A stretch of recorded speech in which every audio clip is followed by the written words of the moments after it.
নমস্কাৰ, মই বেদব্ৰতৰ মই আপোনালোকৰ নিশ্চয় মোৰ নামটোৰ লগত আপোনালোকৰ চিনাকি। মই এজন চিনিয়ৰ জাৰ্নেলিষ্ট আৰু আজি এনেধৰণৰ ইউটিউব চেনেলত আহিব লগা হৈছে যে এটা গুৰুত্বপূৰ্ণ সিদ্ধান্ত। বছৰটো শেষত 2022 বৰ্ষৰ আজি শেষৰ দিনটোত 31 ডিচেম্বৰৰ দিনা এটা সিদ্ধান্ত হৈছে আৰু ৰাজ্যৰ কেবিনেটে দিল্লীত এটা সিদ্ধান্ত গ্ৰহণ কৰিছে। 4খন জিলা বিলুপ্তি ঘটাব আৰু সেই জিলাকেইখন পুৰণা জিলাৰ লগত সংযোজন কৰিবৰ কাৰণে এটা কেবিনেটে সিদ্ধান্ত গ্ৰহণ কৰিছে। বিশ্বনাথ জিলা শোণিতপুৰৰ লগত সংলগ্ন হ'ব, ঠিক একেদৰে বজালী বৰপেটাৰ লগত সংলগ্ন হ'ব, ঠিক একেদৰে তামোলপুৰ আৰু হোজাই এই 4খন জিলা ইতিমধ্যে গঠন হৈছিলে। জিলাকেইখনত কাম কাজ চলি আছিলে, কিন্তু জিলাকেইখন এতিয়া পুৰণা জিলাৰ লগত সংযুক্ত কৰাৰ এটা সিদ্ধান্ত চৰকাৰে গ্ৰহণ কৰিছে। প্ৰশ্ন আহিছে যে কিয় এই ধৰণৰে চৰকাৰে এনেধৰণৰ এটা সিদ্ধান্ত গ্ৰহণ কৰিলে যে জিলা হিচাপে চলি থকা 4খন জিলাক কি কাৰণে পুনৰ মহকুমালৈ অৱনমিত কৰিলে।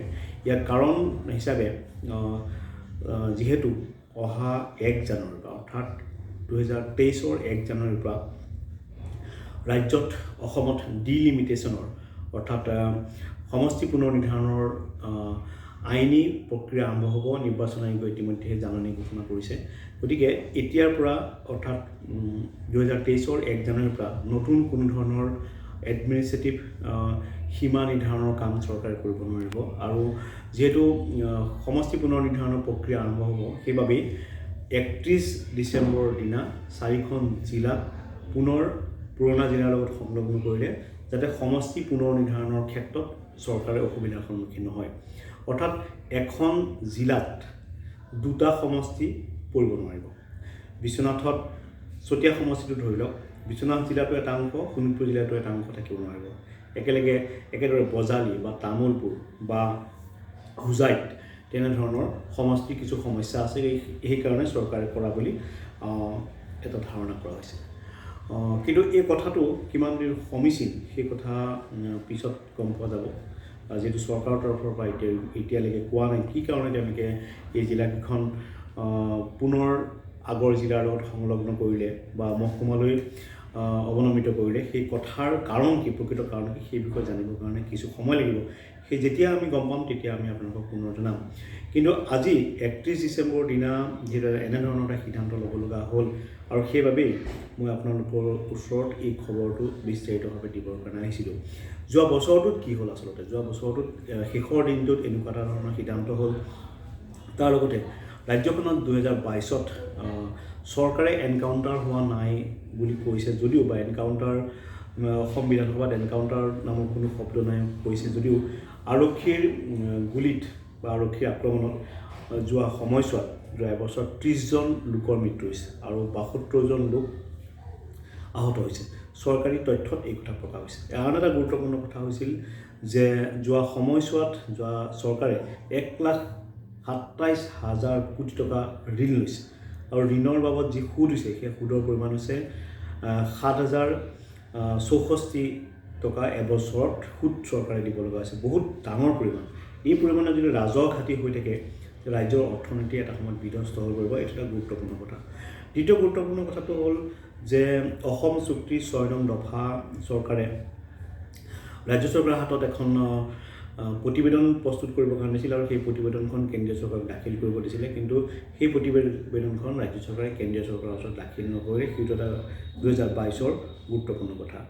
আৰু এটা গুৰুত্বপূৰ্ণ কথা যে এই সময়ছোৱাত 2022ত বিভিন্ন ধৰণৰ অজুহাতত চৰকাৰে প্ৰায় 4,449টা গৃহ উচ্ছেদ কৰিছে। তাৰ ভিতৰত বেদখল কৰা লোকৰ সংখ্যা আছে, সত্ৰত বেদখলৰ কথা আছে আৰু এনেকুৱা ধৰণৰ ঘটনা ঘটিছে যে কোনো লোকে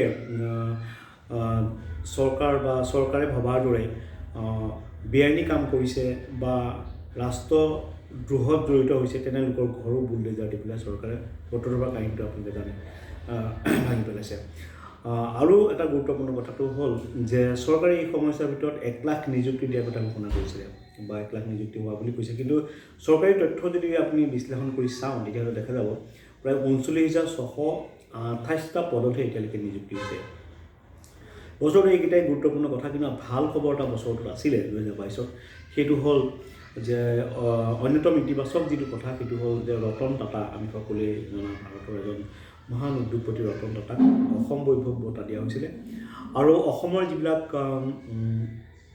কেঞ্চাৰ ইনষ্টিটিউট আছিলে উত্তৰ পূৰ্বাঞ্চলত বা অসমত, সেই কেঞ্চাৰ ইনষ্টিটিউটবিলাকত ৰতন টাটাই সেই ইনষ্টিটিউটবিলাকলৈ বা কেঞ্চাৰ নিয়ন্ত্ৰণৰ বাবে চৰকাৰক সহায় কৰিছিলে আৰু তেনেধৰণৰ কেঞ্চাৰ প্ৰতিৰোধৰ বাবে কিছু প্ৰতিষ্ঠান গঢ়ি তুলিছিলে। আৰু সেইবাবেই হওক বা যিবাবেই নহওক যে ৰতন টাটাক অসম বৈভৱ বঁটা দিয়াটো অসমৰ বাবে এটা গুৰুত্বপূৰ্ণ খবৰ। আৰু শেষৰ সময়ছোৱাত এটা ঘটনা ঘটিছিল যে অসম সাহিত্য সভাৰ সভাপতি হিচাপে দৰ্জী ঠংচিয়ে প্ৰতিদ্বন্দ্বিতা আগবঢ়াইছিল। তেওঁক পৰাজিত কৰি সূৰ্য হাজৰিকা অসম সাহিত্য সভাৰ সভাপতি নিৰ্বাচিত হৈছে। আৰু এইটো এটা গুৰুত্বপূৰ্ণ খবৰ যে দৰ্জী ঠংচিৰ নিচিনা এজন লোকক অসম সাহিত্য সভাৰ সভাপতি দিব পৰা হ'লে অসম সাহিত্য সভাই গৰিমা আৰু কিছু পৰিমাণে বৃদ্ধি পালে হয়। আৰু অসম সাহিত্য সভাৰ দুবছৰীয়া যি কাৰ্যকাল, সেই কাৰ্যকাল ক'ভিড বা অন্যান্য কথাৰ কাৰণে 3 বছৰলৈ বৃদ্ধি পালে, সিও এক কথা। গতিকে এনেধৰণৰ বহু কথাই 2022 বৰ্ষটোক গৰকি গৈছে বা কোবাই গৈছে। কিন্তু তাৰ ভিতৰত অন্যতম কথাটো হ'ল যে যিটো কথাৰ কাৰণে মই এনেধৰণৰ মোৰ নিষ্ক্ৰিয় হৈ থকা ইউটিউব চেনেলটোত পুনৰ আহিব লগা হ'ল, সেই কথাটোৱেই হ'ল যে 4খনকৈ জিলাৰ বিলুপ্তি সাধন কৰা হৈছে, যি সেই জিলাসমূহক মহকুমালৈ অৱনমিত কৰা হৈছে। আৰু কি কাৰণে কৰিলে সেই বিষয়ে মই আপোনালোকক বিশ্লেষণ আগবঢ়াম। মোৰ যিটো চেনেল জাৰ্নেলিষ্ট বেদব্ৰতৰ পৰা আপোনালোকে চাই থাকক, ছাবস্ক্ৰাইব কৰক আৰু এনেধৰণৰ একক সাংবাদিকতা কৰিবৰ কাৰণে সুযোগ দিয়ক। আৰু নিৰপেক্ষভাৱে স্পষ্টভাৱে সত্য কথা আপোনালোকৰ আগত মই এনেধৰণৰ মোৰ ইউটিউব চেনেলৰ জৰিয়তে সময়ে আপোনালোকক জনাই থাকিম। ধন্যবাদ। আৰু নতুন বছৰটো অহা 23ৰ ইংৰাজী নৱবৰ্ষৰ বাবে আপোনালোক সকলোকে বহুত শুভকামনা জনালোঁ। ধন্যবাদ।